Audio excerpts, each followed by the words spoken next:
Many people think or even dream of having their own island. Most of them dream of the warm waters of the Caribbean or the South Pacific. Gananoque is a small town on the St. Lawrence River in the Canadian province of Ontario. It is located in an area called the Thousand Islands. Lots of people, both Canadians and Americans, live on these livable islands in the region.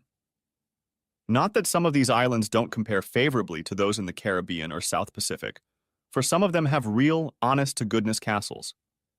For value for money, the Thousand Islands can rival any other island in the world. It's just that they are not in the tropics, but on the St. Lawrence River.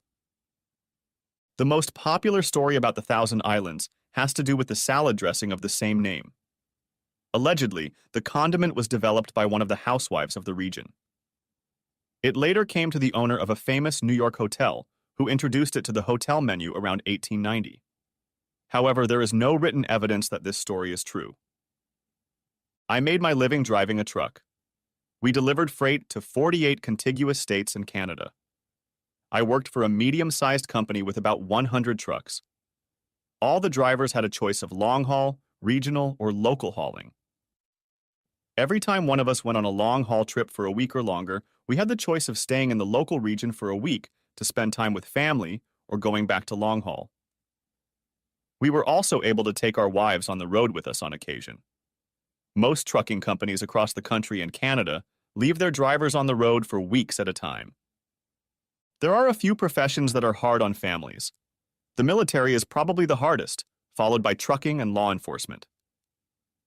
I worked construction during the summers in high school, so it was a logical step when I started working full-time after graduation.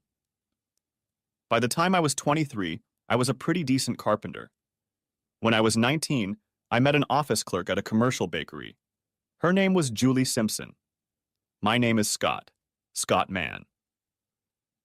Julie and I were married when we were 21. We were both happy until the banking system, and by extension the construction industry, suffered serious losses. Julie and I talked and decided I should try truck driving. They made decent money, and the biggest downside was the time I had to spend away from home. The company I worked for promised to pay for truck driving school if you worked for them for a year after getting your license. Julie and I discussed it and decided that we would accept. They accepted me, and I started school. 3 weeks later, I got my Class A CDL. The next week, they put me in a truck with a driving instructor. He was an experienced driver who took people like me on the road to teach us how to drive. It's one thing to drive a tractor pulling an empty trailer, but it's quite another when you hook a tractor to a loaded trailer and go from a 35,000-pound weight to an 80,000-pound weight. I was supposed to spend 5 weeks with the instructor, but he convinced the safety department that I was good enough to get my own truck as early as 4 weeks. 1 week I drove it on the road, then a week on local roads. It all worked out. I arranged for Julie to come to the office on Friday and pick up my paycheck. That worked out pretty well too. We could have deposited the checks into direct deposit accounts, but Julie liked to receive them herself. I had been with the company for about 9 months and was just finishing up a week of local transportation. My dispatcher, Shirley, called me up and offered me a pretty good deal. We had a load to Vancouver, Canada, and a return trip to Montreal. Only it wasn't really Montreal. It was to Gananoque. The owner of the company had recently purchased one of the Thousand Islands. He was incredibly young for a trucking company owner. He was no more than 6 or 7 years older than me. There were 2 houses on the island, Shirley told me, a main house and a guest house. The owner and his wife wanted to furnish the main house with handmade furniture from Vancouver Island. The guest house was furnished. My job, if I wanted it, was to drive the load to Vancouver and then deliver the owner's furniture back. It wasn't expected to be ready until a month later, but it was ready when I arrived, so the company's operations department decided to surprise the boss and deliver it early. Now here's the deal. You are not to tell anyone, not even your wife. I'm not saying she will say anything, but she comes to collect your paycheck and she might say something to the wrong person. The boss and his wife are coming next weekend. That should be about the time you get there, if you get to Vancouver, and they load you up so you can get back. Does that sound like something you'd be interested in? Before I could answer, she cut in. Remember, if you agree or not, don't say anything to anyone. Promise? I'll take it, and I promise not to tell anyone. Good, good. Now, since you took it, and since I like you, have you seen that new Peterbilt standing in the yard? Of course I have. Well, it's yours. Put your gear in it. The load you take will be on trailer 2353. You can leave in the morning. Call me when you get to Vancouver and be careful. I got home and told Julie that I was due for a trip to the West Coast. She didn't mind because the money was good, but we both felt bad that I would be gone for almost 2 weeks. Right after I started driving the truck, we took some pictures of her so I could take them with me in the truck. I traveled to Canada 4 times in my truck. Each time the truck was searched, and I mean searched. The only place that wasn't searched was the bag hanging on the seat the first time I crossed the border, and in that bag were her pictures. After that, I left the pictures at home when I found out I was going to Canada. The other times I traveled, they never went missing from the pouch or any other part of my truck, including from under the mattress on the sleeper. On that trip, I left the pictures at home. The trip was easy. The border crossing was standard. The Canadian officials, as always, were courteous but absolutely meticulous in their searches. I called Shirley. She reported that the boss's furniture was ready for removal. They had brought it from the island earlier that day in preparation for my arrival. When I arrived at the customer's house, it only took an hour to unload me and another hour to get to the place where I would be loaded. Loading the trailer took much longer than an hour because they loaded each item individually and then packed and secured them. My truck was fully loaded when I headed east. I returned to the States and headed east on Interstate 90. At Detroit, I made my way back to Canada. It was about a 9-hour drive from Detroit to Montreal. I drove to Kingston, parked for the night, and called Shirley. She told me the boss was on the island, and she already had a barge. I was to go to the commercial loading dock as soon as I could get there in the morning, and they would unload the trailer and take the furniture to the island. I was there at 6, and loading onto the barge took almost 10. The drive to the island took about 45 minutes. It was a straight shot, but the barge had to go slow. I went to the guest house to surprise the boss. The island was covered with trees. The only way to the lodge complex I knew was by a path. There was a small patio attached to the lodge, I realized. Not far from the guest house was the main house. It looked huge. On the terrace of the guest house, I saw the boss. I saw a woman beside him and assumed that the woman was his wife. When I got closer, I saw that it was not his wife. It was mine. I walked over to them and cleared my throat. They both jumped up and turned toward me. It took them a second or two to realize they had been caught. He didn't recognize me as the man from the moon, but she did. I looked up at him. "They're bringing your new furniture in from the dock." Then at my wife. "Maybe you should get dressed before they arrive." I turned and headed back toward the dock. I didn't hear a word from either of them. Stay! I walked past the men who were bringing in the first piece of furniture. I reached the dock before I remembered that I was on a freaking island. Looking around, I saw 4 boats tied up. We had heard that there were several boats attached to the island, so I assumed they all belonged to it. I had never driven a boat, but that was about to change. I'd seen enough TV and movies to know that boats have a throttle. You push it, and you go forward. Push it, and the boat goes backwards. I also knew that boats don't have a brake pedal, but I'll figure that out later. I looked in the smallest boat, but there was no key in the ignition. There was a board hanging on the wall with boat-like keys with rubber balls attached so they wouldn't sink if they fell in the water. I grabbed all the keys and jumped into the boat. The key that came up was the second one I tried. The others I threw into the river, with or without the rubber balls. The motor started immediately, but the boat was still tied up. I jumped out, untied the front and back, jumped back into the boat and hit the gas pedal. The boat flipped onto its back and quickly pulled away from the dock. As soon as I pulled away from the dock, I jammed on the throttle and returned to my seat. The trip back to town took about 15 minutes. I approached the town dock too fast and damaged the boat when I hit the dock. The motor was still running when I jumped out. As I climbed into the truck, packed up my stuff, climbed out, and headed into town. There was a lot of attention on the boat. When I looked back, I saw that the boat was idling on the river with no one in it. A cab took me fairly quickly to the city of Kingston and its airport. The first plane was leaving in less than an hour, and it was flying to New York.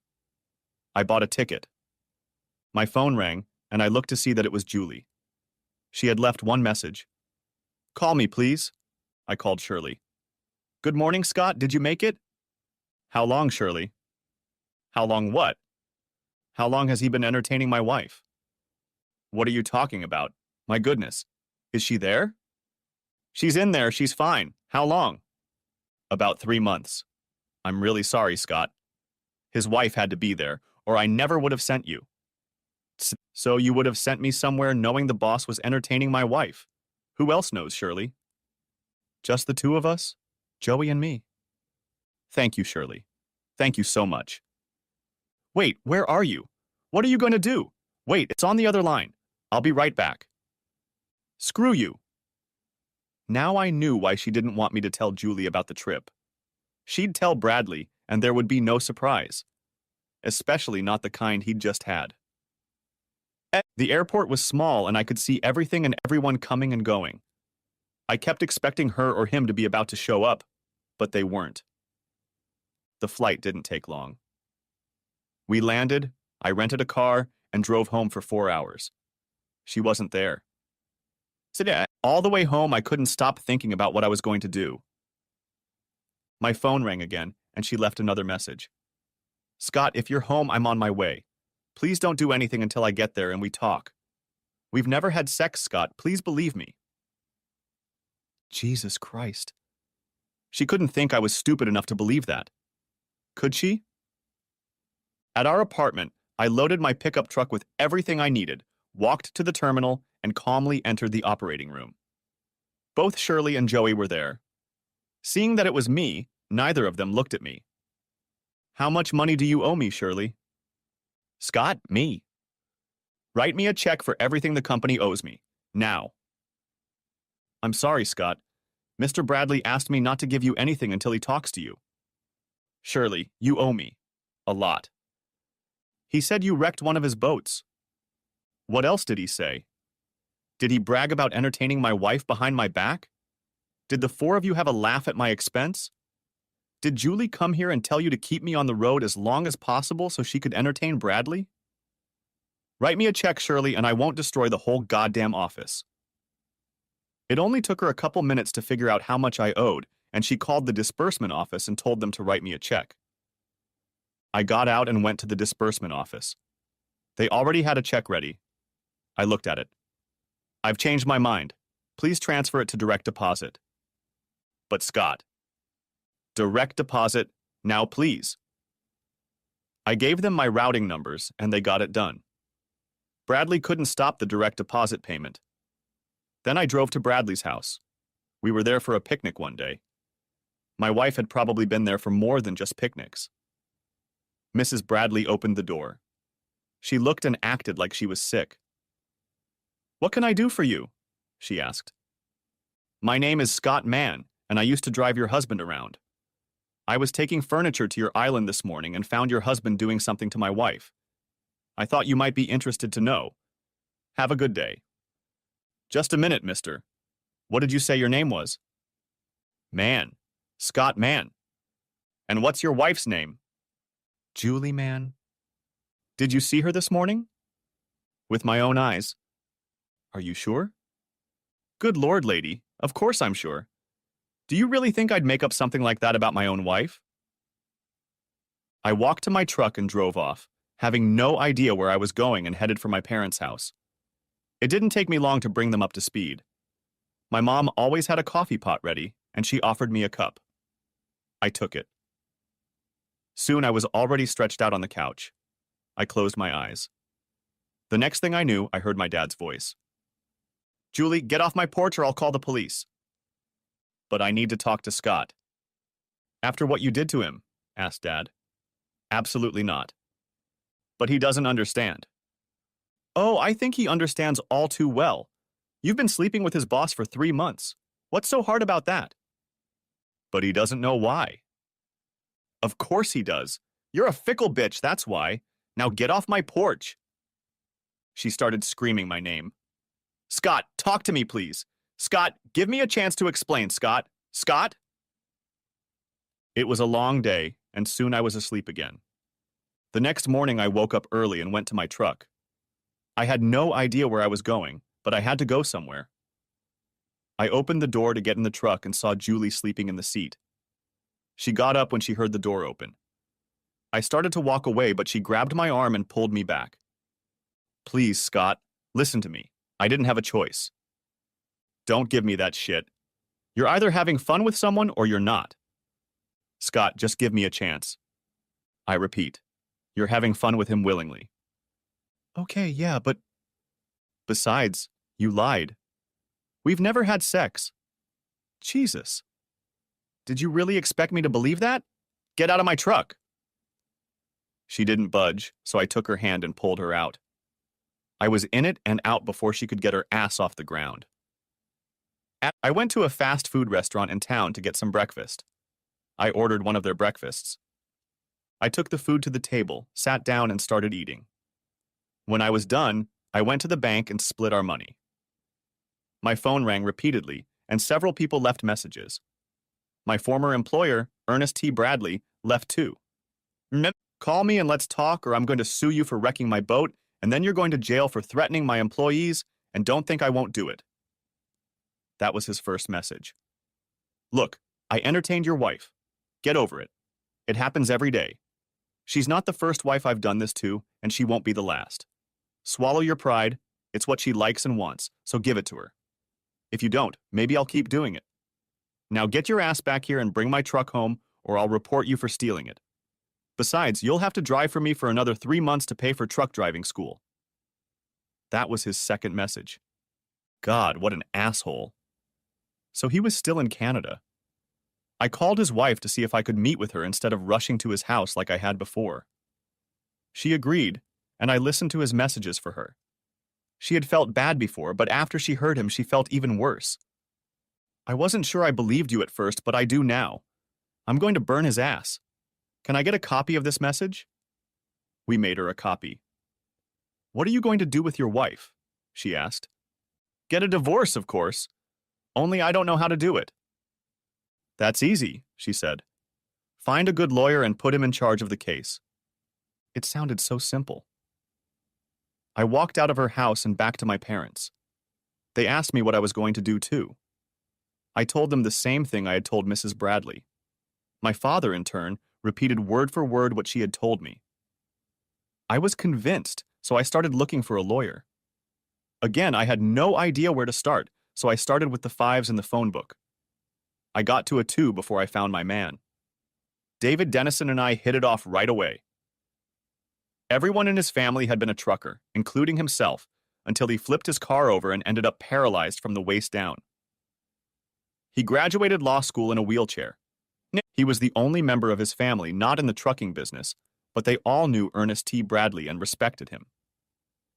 Dennison noted Bradley's youth and business acumen on several occasions. In fact, everyone who knew him respected him. He held a huge place in the community. He sponsored sports teams, arts programs, and donated to all charitable causes. Dennison flatly refused to believe me when I first told him about what I had discovered in Canada. He was on Bradley's side, and I was ready to leave and find another lawyer, but I decided to play the story out for him. Finally, he started to believe it. Wow. This is going to shake up the community if this gets out. How do you want to handle it? As discreetly as possible, or do you want to make a lot of noise? All I want is to get a divorce as cheaply as I can. As far as I understand it, it shouldn't make the papers, but the reason for the divorce will be adultery. If that means it will be blabbed all over town, so be it, but there will be no mental cruelty or irreconcilable differences. She cheated, and it will be recorded. It can be tricky if that message is all you have. The courts almost require visual evidence these days, especially when it comes to a man of his caliber. Well, let's give it a try. Okay, we'll get her into court in the next few days. Do you have any idea where she'll be? Either at work in the bakery or at home or in Canada with him, I suppose.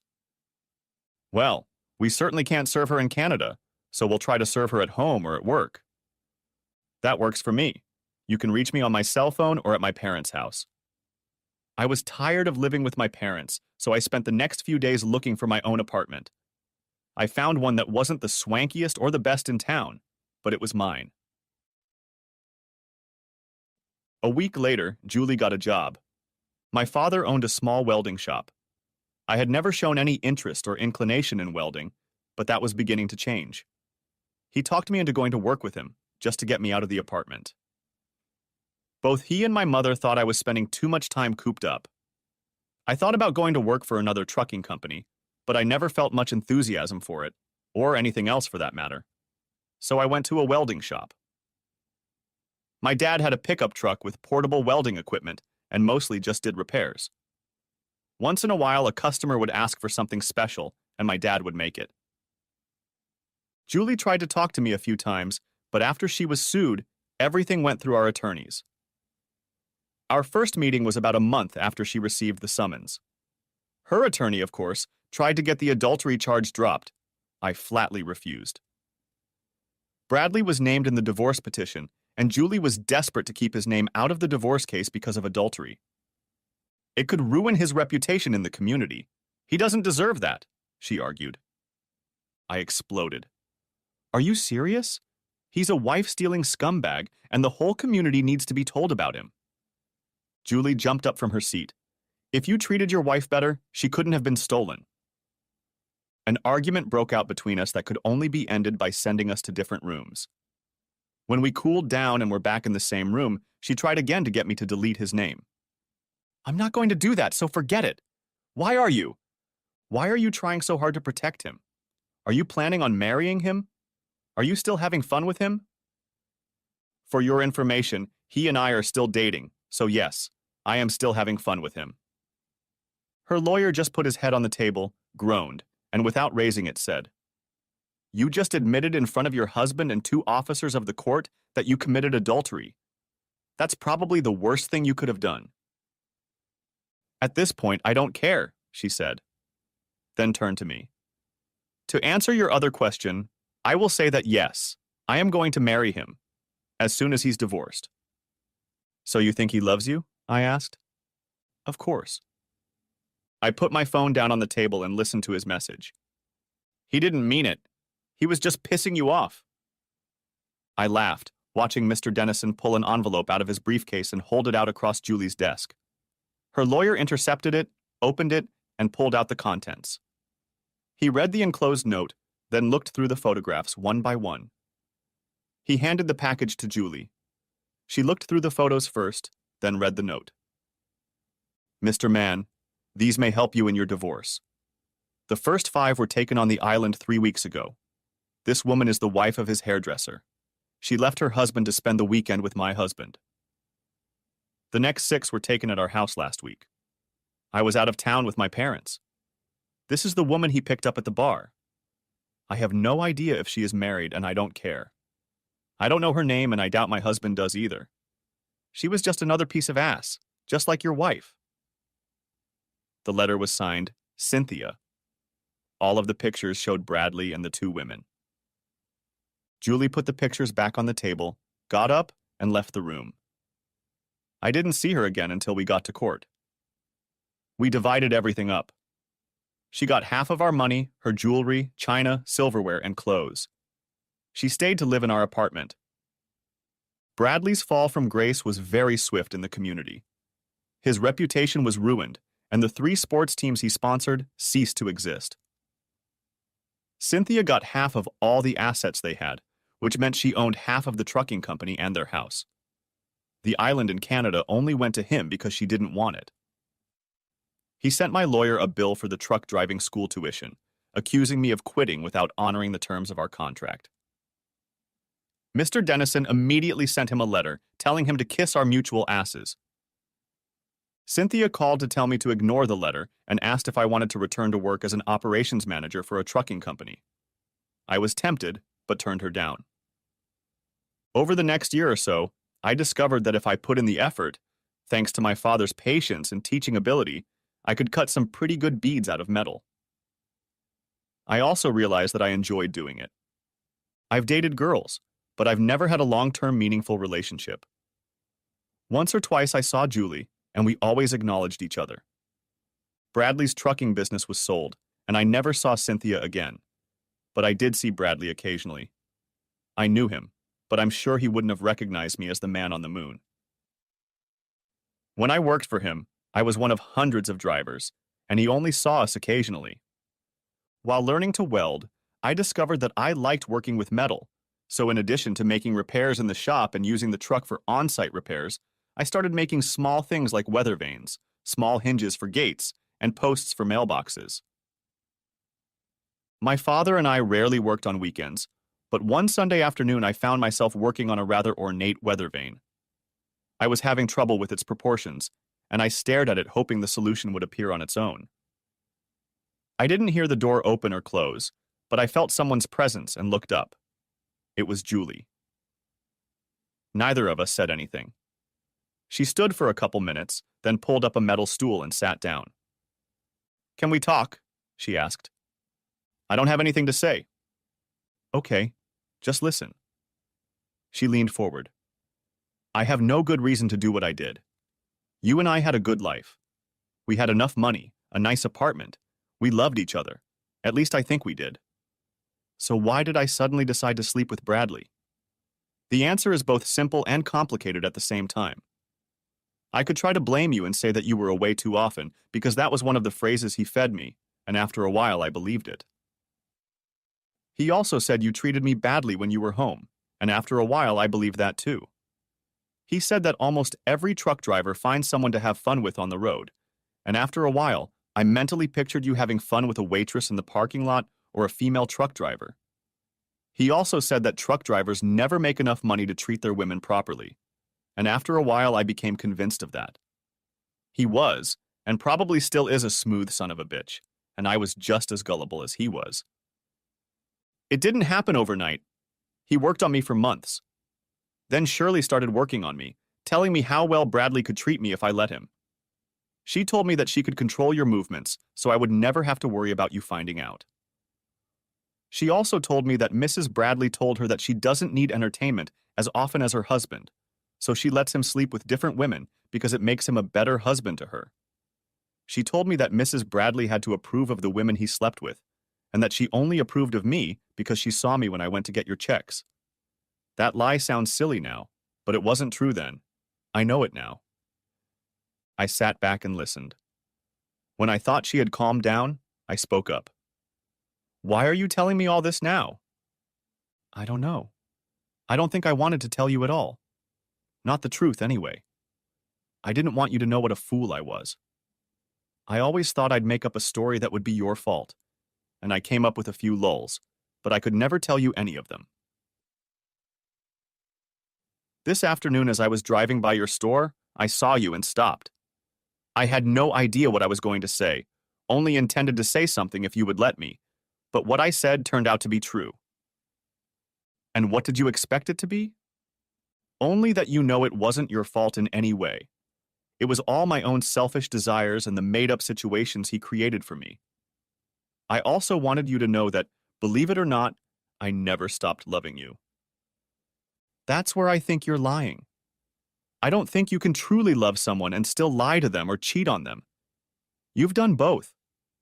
You even wanted to marry him, if I remember correctly. Are you still having fun with him? I can't explain it any better than I already have, and I can't make you believe me, so I won't even try, and no, I'm not dating him. Not since the day I saw those pictures in the lawyer's office. She sat for a few more minutes, watching me work. I guess I'd better leave. She stood up. Scott? I looked at her. Can you forgive me enough to give me another chance? I shook my head. It was over. You know your way out. I hadn't accomplished much since she'd left, except to reaffirm my opinion that my former boss was an asshole of the highest order, and my ex-wife was dumber than a box of rocks. I wondered what would have happened if I hadn't gone to that island to surprise my boss. Would I still be driving a truck and getting sloppy seconds? I decided I'd be happier making weather vanes and going broke. One day in the mail, we received a flyer for the Renaissance Festival. I had never heard of the Renaissance Festival. It had pictures of people jousting and knights strutting around in armor. There were pictures of vendors selling armor, swords, knives, costumes, and anything else associated with the Renaissance. It was supposed to be right down the highway in Maryland, and I learned from this flyer that Maryland has two state sports, jousting and lacrosse. I didn't believe that jousting was an official sport in any state, so I checked out the information and found that it was true. I decided to go. I spent the entire day there, most of the time looking at the vendors' wares and watching the participants. There was a lot of money rolling around on the festival grounds, and I realized I could get my share. There were several sword and knife makers and gunsmiths on the grounds. I loved the armor and shields. I went home, did a lot of research, and designed my first shield and sword. I also searched the internet for a schedule of Renaissance festivals. I made 5 shields and 7 swords and took them to the nearest festival I could find. I learned that there are many and they are held all over the country. I got there a day early to talk to some of the vendors. I met one vendor who was selling what I thought were the highest quality swords and knives. I offered him a deal. I would keep what I had and see if it sold, and he would get a commission. He hesitated, but agreed. I was going to stay the night, but there were no rooms available near the festival, which spoke to its popularity, so I drove home. I rarely trusted strangers, but I didn't have a chance to sell it myself. The seller, Teddy Wyckoff, called me Sunday morning and informed me that all my stuff was gone. He would send me a check. I had new business. I spent the next weeks making more and more festival stuff. Teddy demanded 10 swords and 10 shields for the next festival, which was to be held the following week. I managed to get 4 of each ready. In the meantime, I continued to help my father with his business. We got a call asking us to fix the driveway gate. Apparently, the daughter's beau drove into the gate without waiting for it to open. I was told alcohol was involved. I walked outside and saw a huge gate on the circular driveway. The house behind the gate was huge. I met the owner, Mr. James Jameson. At first, I started turning down the job because I thought it was too big for us. This gate was almost 10 feet high.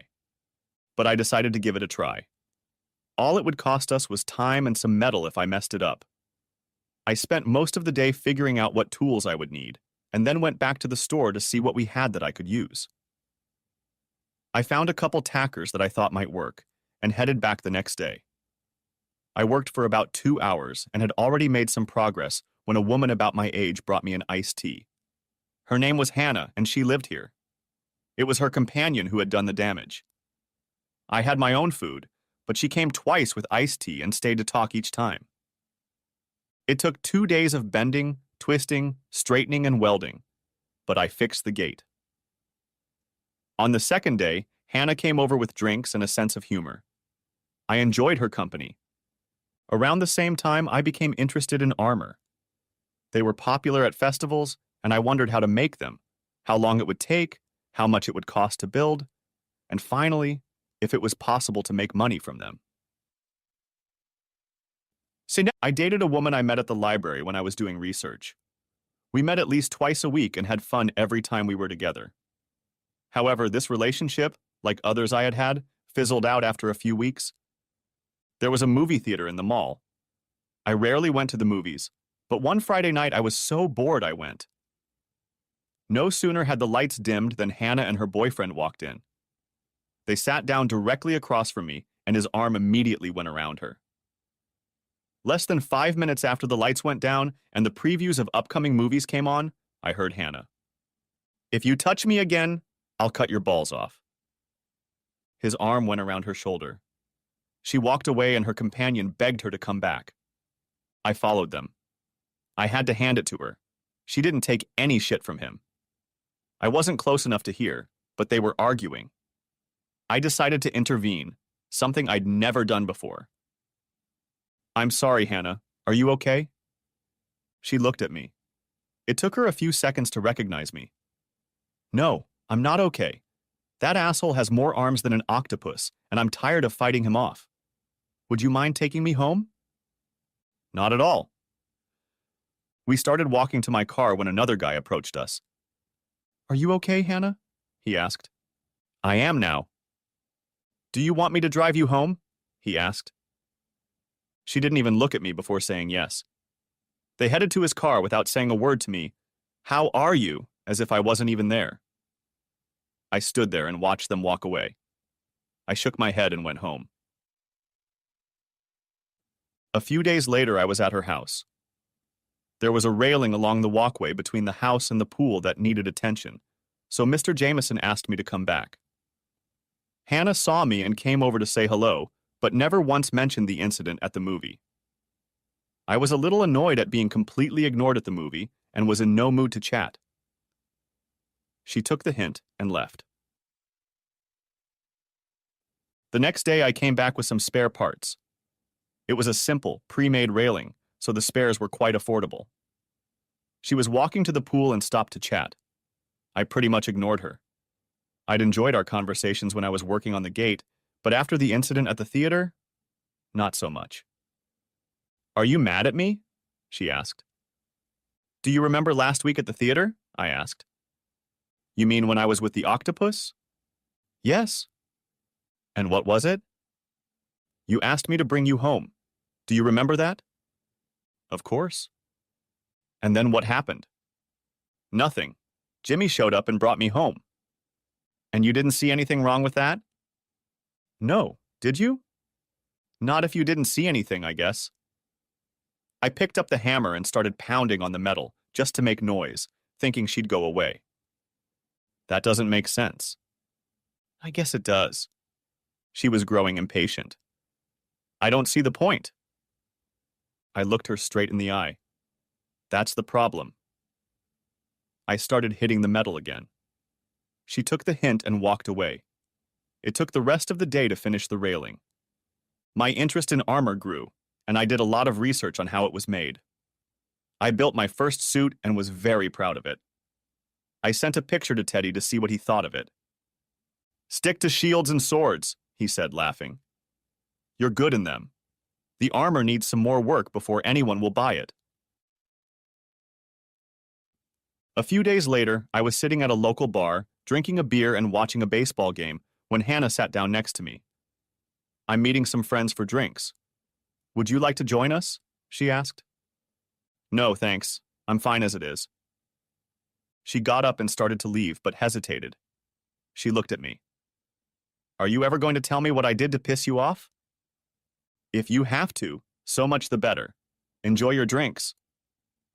I had just about finished my beer and was about to leave when she returned. Oh my God, Scott. I didn't mean to ignore you in the theater. That octopus made me so angry I didn't realize what I was doing. Please accept my apology. I assumed she'd said something at the table about our conversation, and someone had corrected her. Apology accepted. She smiled. Now will you join us? She paused. Please? Just a drink. I owe you at least that. I smiled back. I will. Thanks. They all had a drink and the evening turned out to be fun. Two of them, I don't remember their names, reminded Hannah of her manners throughout the evening. I felt sorry for her. The group broke up and we all got ready to leave. I walked out with Ginny. I sat down next to her at the table. I asked her about Hannah and she told me that they had been friends for a long time. Look, Scott, I'm not her best friend, but I'm close to her. There's something about you that she likes. She regrets treating you the way she did, she told me. Hell, she told the whole table and she told you. You gotta give her credit. Give her a call. Do you have her number? No. Give me your phone. I did, and she put Hannah's number in it. Call her. I was working at the store the morning of the next week when Hannah came in. I assumed she'd gotten the address from her dad. Did you have fun that night? Yeah, I like your friends. That's good, but what about me? What about you? Do you like me? I apologized if you remember. I remember. Then why aren't we friends? She asked. I smiled. I think we're working on that. Apologizing doesn't automatically mean friendship. It just means you realize you made a mistake and you regret doing what you did, so you apologize. That person may or may not accept your apologies. I accepted them, but that doesn't mean we're going to be best friends. It just means that I accept that you realize what you did and are sorry for it, provided the apology was sincere. It was sincere. I agree. Good. Then let's go out to dinner. I laughed. Why not? She asked. It'll be a good way to work on developing our friendship. Okay, when? Why not tonight? And so it happened. Hannah and I had dinner, and our friendship began to grow stronger. 2 months later, our relationship blossomed, and soon we wanted to spend all our time together. She would come to the store just to sit and be near me, and we both enjoyed that time. I could work, and she could read. We didn't need to talk or interact. Just being near each other was all we needed. One night during pillow talk, I found out that she had only recently been married. However, she shocked me when she told me that John Jameson was not her real father. She and her mother had only been married for 7 years. She had an older brother, and their father died. 2 years later, their mother married Jameson. Their father had a trucking company, and her brother Ernest wanted to take it over and run it. He was 6 years older than Hannah, and many people thought he was too young, but Hannah and her mother decided to give him a try. He showed a real aptitude, and the company began to flourish. I got out of bed, got us both a drink, and went back to bed. Tell me about your brother, I said. I've already told you almost everything, at least the most important things. The gist of it is that the shipping company was doing well.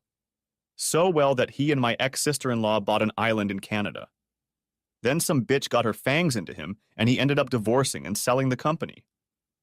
Apparently, the bitch's husband started working for him as a driver and figured they could make some money off my poor brother. The wife got involved and seduced him. They arranged for the husband to catch the wife and my brother together on his island. The sister-in-law divorced my brother, took half the company, and then they were forced to sell it. What a pair of goddamn thieves. I finished my drink in one gulp. How much did they extort from him? I asked. My brother never told me, but they must have gotten something. Do you know their names? Knew, but not anymore. I decided to tell her what really happened, but I realized that would be the end of our relationship, so I decided to rip the last piece off her ass. I set my glass down and took hers and set it down as well. After a while, we went into the bedroom and got down to it. When we calmed down, I almost talked myself out of telling her who I was. But I knew that once I told her the truth, my ass would be toast. We were at her house and I was going home anyway, so I got dressed.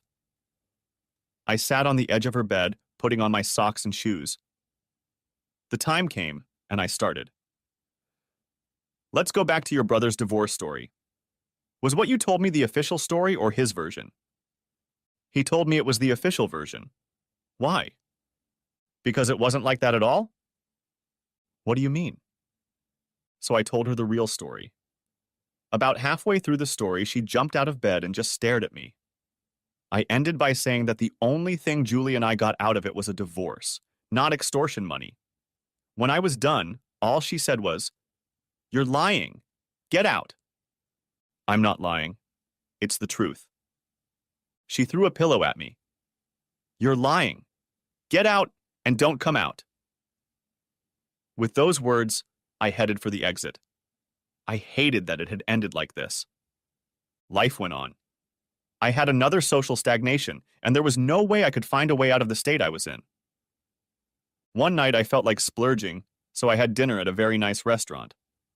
I finished my meal, put my napkin to my mouth, and looked around.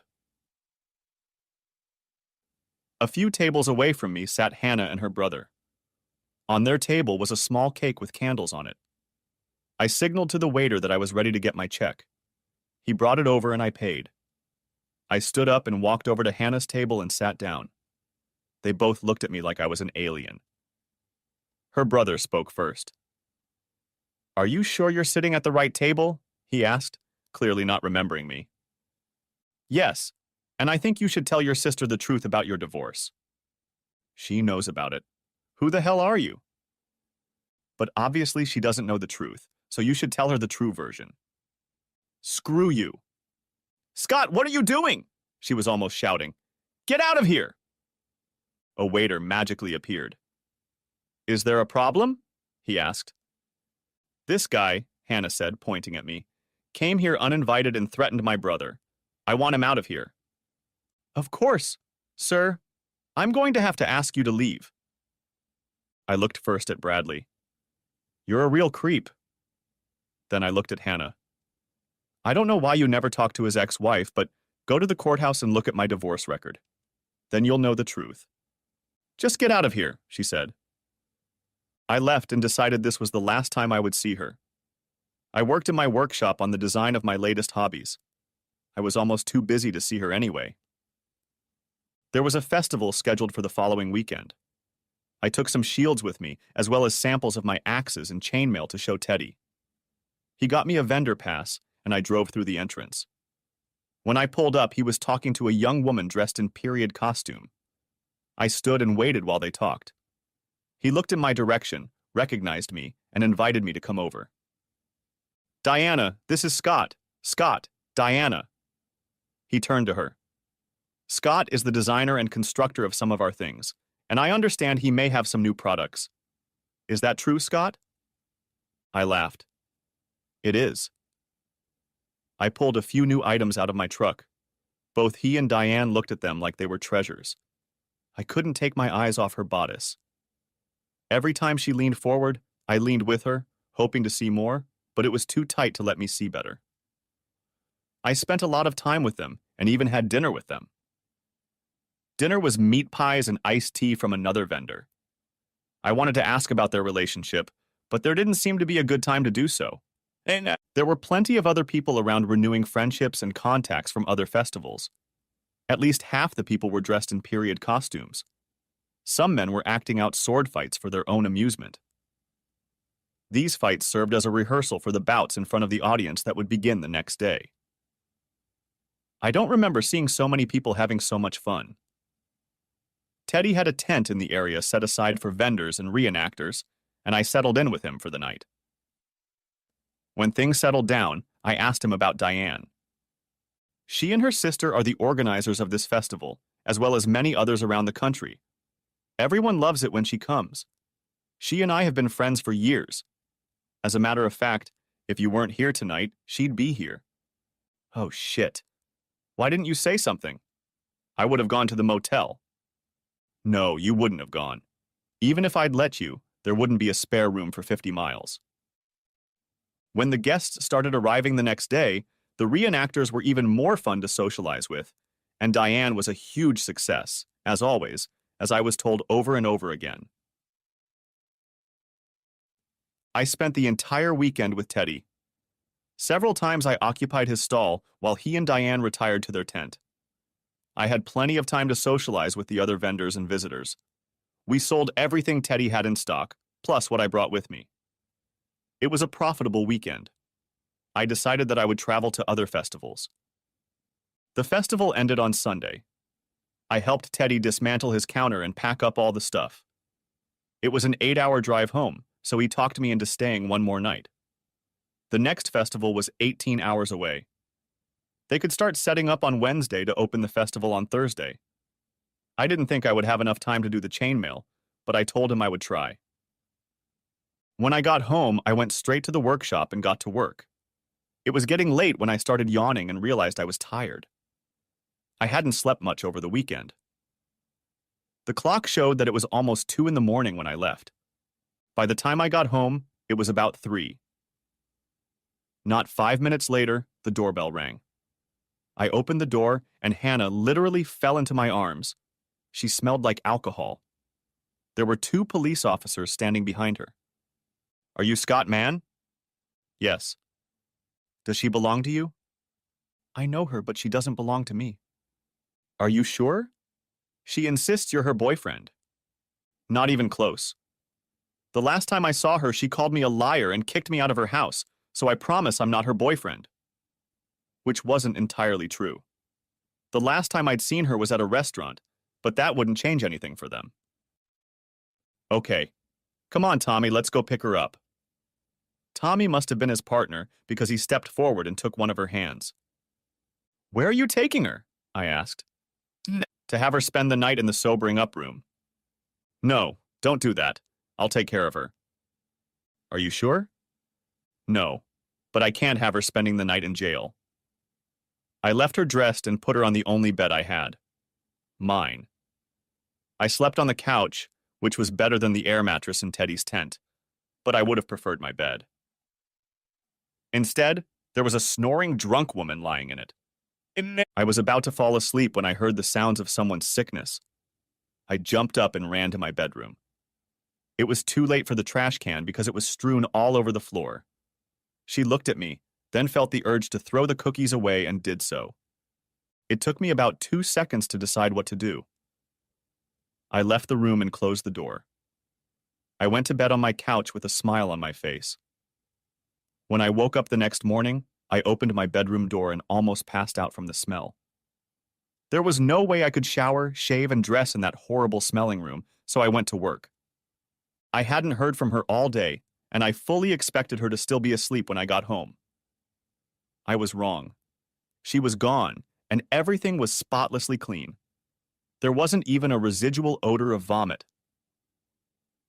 I headed straight for the shower. I looked for a note or something, but there was nothing. When I went to bed, I discovered that she had even changed the bedding. I only had one set, so she must have washed them, probably at the same time as the clothes. I worked tirelessly, but never got around to finishing the new chainmail. Teddy stopped by my place and picked up some shields, swords, and axes I had stashed away. We discussed whether to hire a couple of men to help, but both of us realized there weren't enough metal men. Then we discussed how to train a few, and decided to do just that. We put ads in the regular newspaper and in the festival newsletter. It was Friday evening, and I was in the workshop working on inventing a machine that would make chainmail faster than I had time to make it. There were several machines already on the market, but I thought I could do it better. It was getting late, and I was tired when a knock sounded. It was a very sober Hannah. Thanks for saving me from jail. I stood and nodded. I tried to clean up after myself. Was everything okay? I nodded again. She didn't know what to say as we both stood there looking at each other. Look, it's been a long day and I need to get some sleep. I pushed her out the door, closed and locked it, and headed to my car. Good night. I was about to get in my car when I heard it. You were right. My brother lied. I'm sorry. I just waved over my shoulder, got in the car, and drove home. The suits of armor continued to fascinate me.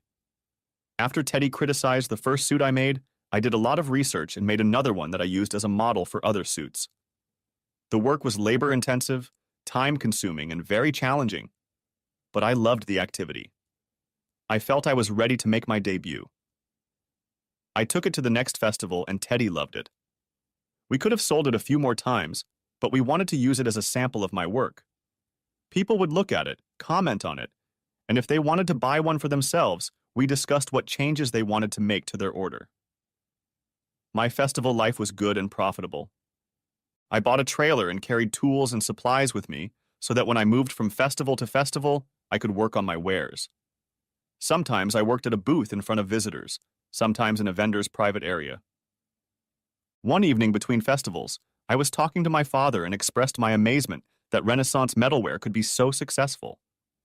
Who would have thought that so many people were interested in armor and could afford it? These things were not cheap. The festival season was over, and I started dating a girl I met at a local car dealership. I was thinking about buying a new truck. My dad's welding truck was old, so I figured we would put welding equipment on my truck, sell his old truck, and I could buy a newer, bigger one. She serviced her truck, and I admired the new truck standing outside the showroom. We struck up a conversation and ended up exchanging license plates. A week later, we had our first date, then a second, and so on. One night I drove her home and she invited me over for a visit. We had a second drink and I sat on her couch. After a while, she started hinting, after which she got up and took me to her bedroom. I left from my house around 3 in the morning. All the way home, I compared her to Hannah and to that last time we had fun with her and couldn't decide which one was better. That relationship lasted a good 4 months before we broke up. My phone reminded me that I'd been ignoring it all evening, and there were messages for me. 3 from Hannah. Scott, please call me when you get this. I don't care what time it is. Please. I took her at her word. She answered after 2 rings. Hi, Scott.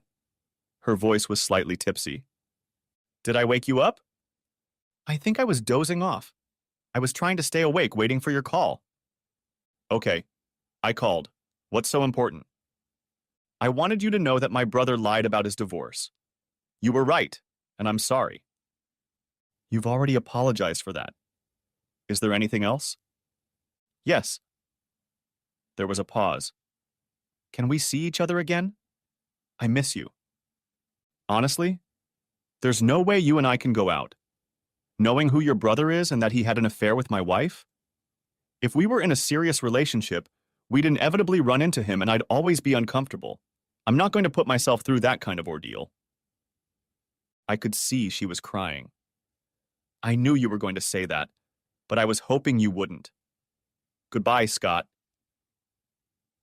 The Renaissance festivals were in full swing.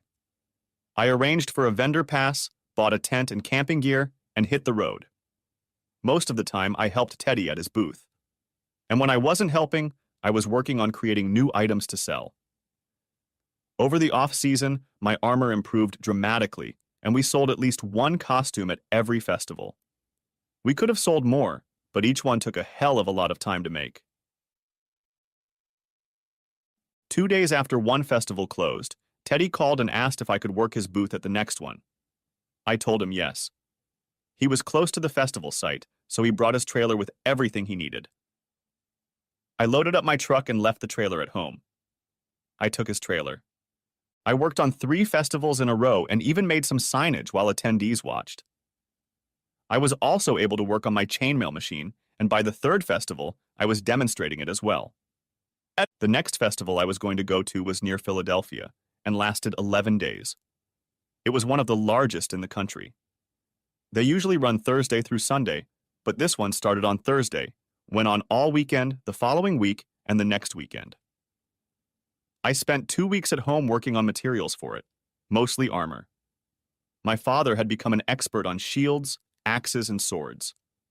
I worked late every night. Late one night, my doorbell rang. I opened it, and a very drunk Hannah fell into my arms. Does she belong to you? Asked one of the 2 policemen who were with her. If it'll keep her out of the sobering up room tonight, I guess so. I half carried, half dragged her to my bedroom and just dumped her on the bed.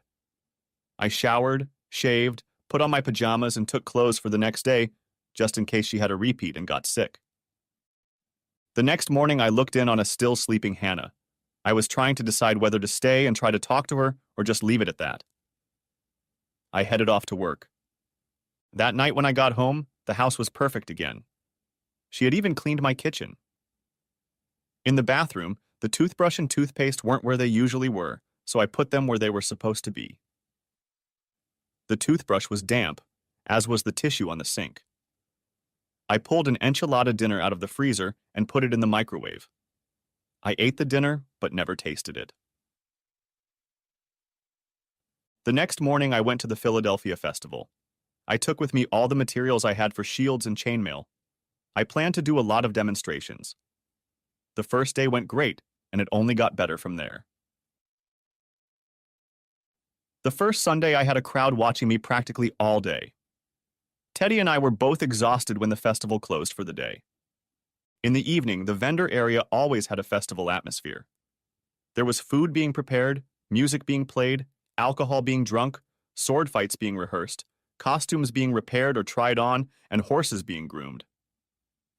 I sat outside my tent when things settled down and thought about how nice it would be to have someone to snuggle with in my tent.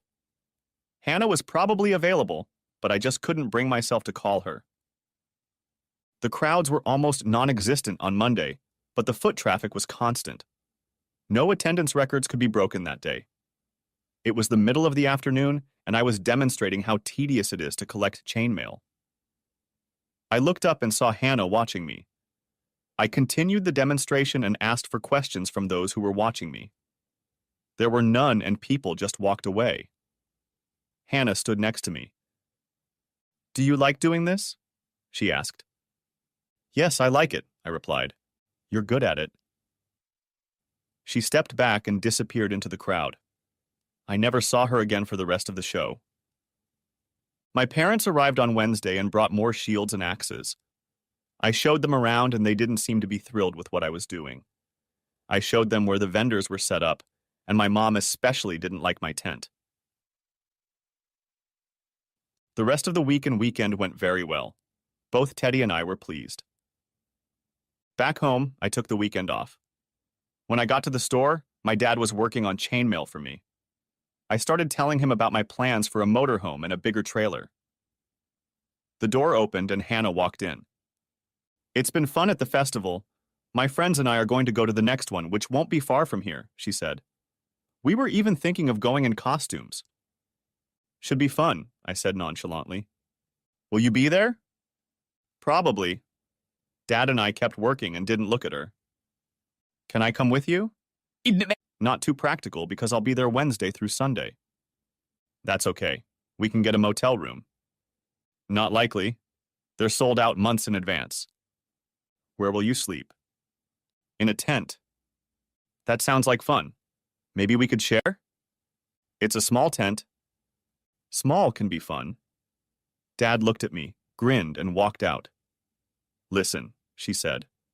"You will never let yourself forget that my brother slept with your wife, which means you and I will never have a long-term relationship." She looked around to see where my father was. "But that doesn't mean we can't be buddies with benefits, right? So why not use each other? You can date whoever you want, but if you don't get lucky, I will. How's that sound?" I looked at her. "You're the best I've ever had. I've said it once before and I'll say it again, but the thought of sharing leaves me cold. I can't stand the thought of doing it with you only to have you leave for another man, even if you don't do it with him. We both need to find a relationship and honor it." She came close to me, reached out, touched my face, and kissed me. "You don't understand. I'm in a relationship. If you want to date someone, anyone, go ahead, but know that I will always be ready for whatever you want, anytime you want it. I don't need or want anyone else. I love you, and I fully intend to honor that relationship." She kissed me again and left. My father must have been watching when she left. "What are you going to do with her?" And then I was still staring at the door she had just walked through. "I have no idea, Dad. What do you suggest?" "Either accept the fact that her brother slept with your ex-wife and accept the likelihood that she's not going anywhere, or get out of town and stay out.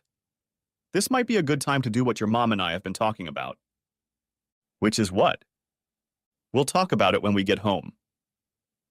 We sat at the dinner table as he told my mom about Hannah. "I thought it was time to give Scott the gift we talked about." "I guess you're right," she said. "What are you two talking about?" "I don't like the idea of you sleeping in a tent," my mom said. "That's why we're going to buy you a motorhome," said my dad. I knew arguing with them wouldn't stop them, plus I thought it was a good idea. It took a week to find the one I wanted. I didn't need driving lessons since I had a Class A CDL, so I just hugged them both, thanked them, and bought a trailer to pull it behind me. I set up the trailer so that I could work in it when needed. I also ran electricity from the van to the trailer. It turned out to be a great machine. I concentrated on the armor while my father worked on the shields, swords, and axes. We both really enjoyed doing this kind of work. Upon seeing my car, Teddy got jealous and asked if it had been christened yet. "What do you mean?" asked I. "Well, has anyone had fun in it yet?" "No." He grinned. "Do you mind if Diana and I—" I laughed. "Help yourself." He texted her, and she was there in 10 minutes. He took her hand, and they left. When they came back, they were holding hands and laughing. "We want you to be the first to know," he said. "Diane and I are getting married." She hugged me.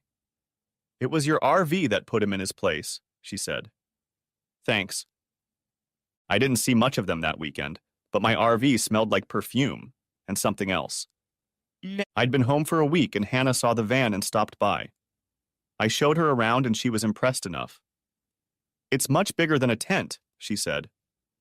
Yes, it is, I said. It's a double bed, isn't it? She asked. Yes. And a big closet. Of course it's big. Looks like the shower room can fit 2 people. I guess so. We were in the living room of the van, and she approached me. Has he been christened yet? What do you mean? I asked, even though I knew what she meant. Well, has anyone had fun in it yet? I lied. No, it's brand new. Well, she almost whispered. We can do it now or we can do it this weekend. We were in the front yard of my parents' house, so the now she was referring to was impossible. What do you mean, this weekend? I asked. We'll have plenty of time after the festival closes tonight. We can do it then. I'm sorry, but that's in Southern Virginia. Even if I agreed, it's too long a trip for you. You're right, she said. So I'll just go with you. Didn't you hear what I just said? She started tugging at my shirt, pulling me to her. Scott, you admitted that I'm the best piece of ass you've ever had, and you're the best I've ever had. Besides, I'm in love with you, and I know you like me more than a little. I'm leaving here on Tuesday at 5 in the morning. I won't wait for you, I said meekly. You won't have to. She was right. By midnight on Monday, she had unpacked her things, gathered her kitchen supplies, and was in bed in the van. Right after I got behind the wheel Tuesday morning, she arrived and got in the passenger seat. She met up with Diane. At the end of the day, Teddy and I closed the pavilion. Diane and Hannah were in the van making dinner when we arrived. I had never eaten anything Hannah cooked, but it was very good. After Teddy and Diane left, Hannah offered to take over, and who was I to say no? At first, her family tried to convince her that the only reason I let her come with me was to get even with her brother, since he had convinced them that Julie and I were to blame for his divorce, not him. Apparently, none of them had been to court to see the truth, and they, like Hannah, believed him. Hannah provided them with copies of my divorce petition and her former sister-in-law's petition. He stayed in town and was responsible for a couple more divorces before deciding that moving to the other side of the country would be better for his health. He made that decision after getting hit in the ass with a buckshot from a shotgun wielded by an angry husband. Thanks for watching. I hope you enjoyed it. So subscribe to my channel and watch the next video.